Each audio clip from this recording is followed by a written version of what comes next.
ఒక 10 seconds eyes close చేయండి. Imagine చేయండి ఎగ్జామ్లో కాన్ఫిడెంట్గా కూర్చొని ఈజీగా ఎగ్జామ్ రాస్తున్నారని. ఎలా ఫీల్ అవుతుంది?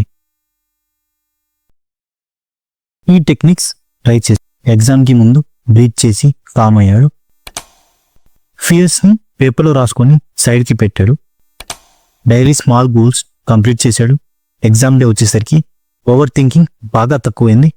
క్వశ్చన్స్ పేపర్ చూసి ప్యానిక్ కాకుండా కాన్ఫిడెంట్గా రాశాడు. రిజల్ట్ వచ్చింది, మార్క్స్లో ఇంప్రూవ్మెంట్ అండ్ పేరెంట్స్ ఫేస్లో స్మైల్. మోరల్ ఏంటి అంటే ఎగ్జామ్ని విన్ చేయడానికి ఫస్ట్ మన మైండ్ని విన్ చేయాలి. ఓవర్ థింకింగ్ని స్టాప్ చేయడం అంత ఈజీ కాదు, కానీ పాసిబుల్. రిమెంబర్, ఎగ్జామ్స్ మీ వాల్యూని డిసైడ్ చేయవు, కానీ మీ ఎఫర్ట్ ఫ్యూచర్ని డిసైడ్ చేస్తుంది.